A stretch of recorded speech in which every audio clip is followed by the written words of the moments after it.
Hello students, welcome back. So I welcome you all in the question sections for NEET 2021, which is upcoming exam. So guys, let's start with the first question. In projectile, we have very simple concepts and we have a large amount of questions which oftenly come in different exams. So guys, इस तरह के question बहुत आते हैं exam में, तो एक आपको सिंपल सा मैंने क्वेश्चन दिया है, प्रीवियस ईयर नीट का क्वेश्चन है. The speed of a projectile at its maximum height. Maximum height, भाई जब भी मैक्सिमम हाइट की बात करते हैं तो if initial speed is u, maximum height पे सिर्फ उसका cos थीटा बचता है. समझ पा रहे हो भाई? अगर यहाँ पे u/2 है, आप ये समझिए, दिस इज स्पीड u, तो मैक्सिमम हाइट की स्पीड क्या होती है? वो होती है हमारे पास v cos थीटा. ठीक है, समझ पा रहे हो? यहाँ पे सिर्फ cos थीटा होता है, sin थीटा जो है यहाँ पे 0 हो जाता है. क्लियर है? अच्छा, तो ये दिया है is half of its initial speed. Initial speed की हाफ है. ठीक, अब मुझे ये बताओ कि अगर मैं यहाँ पे if I write here जो u cos थीटा है वो उसकी इनिशियल स्पीड का हाफ हो जाएगा, तो मैं लिखूंगा कि u cos theta is equal to half of u/2. ठीक है, अरे इनिशियल स्पीड u इसकी हाफ होगी. अगर मैं u से u को कैंसिल कर दूं तो cos theta is equal to कितना होता है? Half. If cos theta is half, so obviously theta is equal to कितना हो जाएगा? 60 डिग्री. हो जाएगा कि नहीं हो जाएगा? बहुत आसान क्वेश्चन है भाई. यहाँ पे स्पीड u है, यहाँ पे u cos थीटा हो जाती है, साइन कंपोनेंट उसका चेंज हो जाता है. किसी भी पॉइंट पे वेलोसिटी आपको निकालनी है बच्चों, एक चीज दिमाग में रख लेना. आप बहुत सोच रहे होंगे कि सर ने यहाँ v cos थीटा लिख दिया, यहाँ u लिख रहे हैं और u को कहीं v लिख दे रहे हैं, कहीं कुछ हो रहा है. गाइस, कॉन्सेप्ट्स को बहुत अच्छे से पढ़िए. सो द हॉरिजॉन्टल कंपोनेंट जो है वो चेंज नहीं होता है. ठीक है, जब आप प्रोजेक्टाइल को ऐसे इस तरह से प्रोजेक्टाइल जाता है तो एक कंपोनेंट ऐसा है दैट इज वर्टिकल, एक होता है हॉरिजॉन्टल कंपोनेंट. ठीक है, एक्सेलरेशन जो है वो वर्टिकल में काम करता है, तो हॉरिजॉन्टल वाला जो कंपोनेंट है उसमें कोई दिक्कत नहीं है, वो वैसा का वैसा रहता है. तो इट रिमेन्स अनचेंज्ड. ठीक है.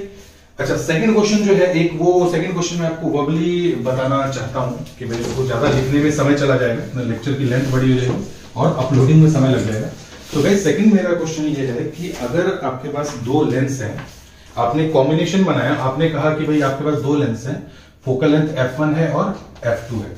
ठीक है, ये कॉन्वेक्स लेंस है और जिसकी फोकल लेंथ f2 है वो कॉन्केव है. आपने दोनों को कंबाइन कर दिया. ठीक है, मान लीजिए कुछ ऐसा बना दिया और दूसरा जो प्लस आपने लेंस जो रखा है वो कॉन्केव रख दिया. आप समझ रहे होंगे कि यार एक कॉन्वेक्स और एक कॉन्केव, तो एक्चुअली आप कहना क्या चाहते हो, है ना, इस तरह. तो आपने लेंसों को ऐड कर दिया, समझ लो, दोनों को आपने मिला दिया. अगर आपने दोनों को मिला दिया तो आपने कुछ ऐसा सरफेस इसका बना दिया. ठीक है, मैं इसको ऐसे बना दूं और ऐसे बना दूं. ठीक, खैर इससे ज्यादा मतलब वाली बात नहीं है. आपसे पूछा ही गया कि the finally the system behaves as a concave lens. ठीक है, इनका कॉम्बिनेशन की फोकल लेंथ अगर पॉजिटिव हो, है ना, एक कॉन्केव कॉन्वेक्स लेंस है, एक कॉन्केव है, दोनों का कॉम्बिनेशन कॉन्केव की तरह बिहेव कर रहा है, इसका मतलब कॉन्केव जो है वो ज्यादा प्रभावी है, मोर इफेक्टिव. इसका मतलब कॉन्केव की फोकल लेंथ ज्यादा है. तो अगर इसकी फोकल लेंथ f2 है तो f2 will be greater than f1. समझ गए? If the system behaves as a convex lens, तो इसका मतलब कि कॉन्वेक्स की फोकल लेंथ ज्यादा है, तो इसका मतलब कि ये इफेक्टिव है, ये कमजोर है. और अगर system behaves as a transparent medium, है ना, प्लेन एकदम, तो इसका मतलब कि दोनों बिल्कुल बराबर थे, दोनों ने एक दूसरे के इफेक्ट को जीरो कर दिया है, तो ना कन्वर्जिंग होगा ना डाइवर्जिंग होगा, लाइट सीधी पास हो जाएगी. I hope this clear your doubt. Next question जो है वो ये है कि एक झूला है, स्विंग, जिस पर कि एक बच्चा झूल रहा है. ठीक है, और अगर बच्चा उस पर झूल रहा है तो बच्चे के साथ क्या क्या समस्याएं हो सकती हैं हम देख सकते हैं. दैट इज योर नाव वाला झूला.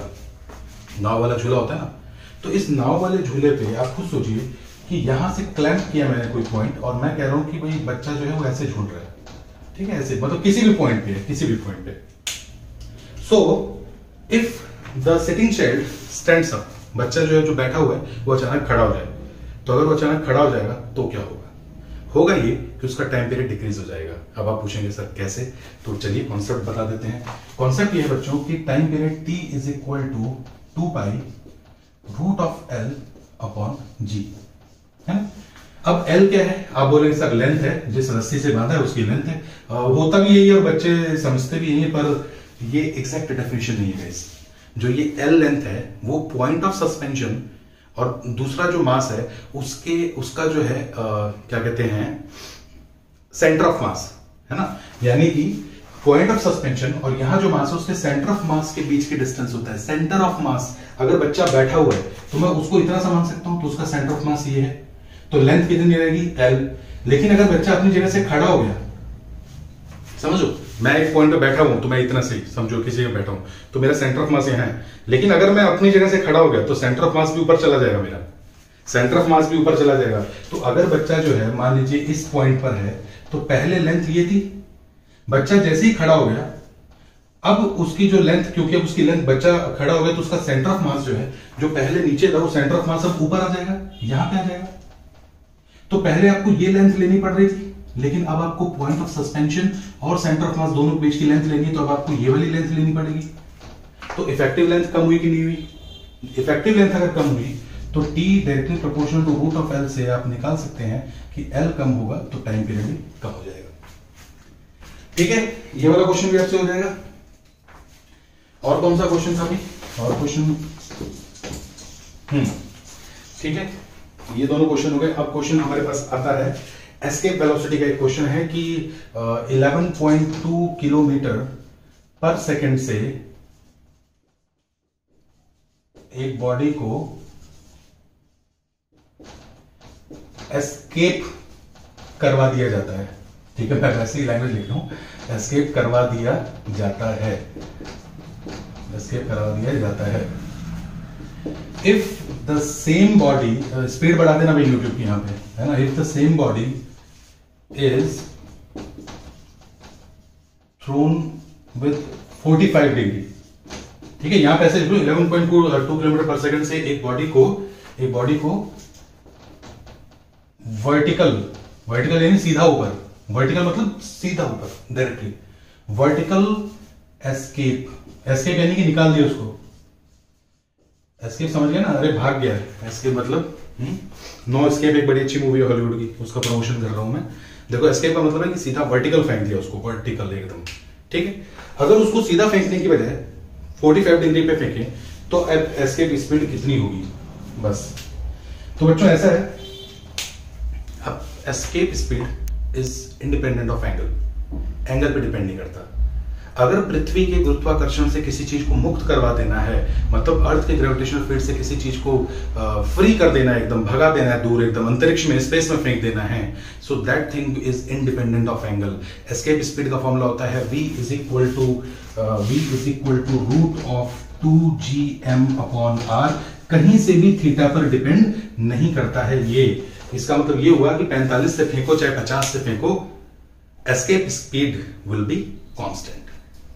क्लियर हो पा रहा है? डायरेक्शन से इसमें कोई मतलब नहीं है। हाँ, ये नहीं बोल सकते कि सर मैं रॉकेट को ऊपर फेंकने की बजाय रॉकेट को जमीन में धंसा दूं, तब भी यही रहेगा क्या? मैं कहूंगा हाँ, answer will be the same. तुम बोलोगे सर ये तो बड़ी गलत बात है, अरे जमीन की तरफ रॉकेट जाएगा तो जमीन से नहीं टकरा जाएगा।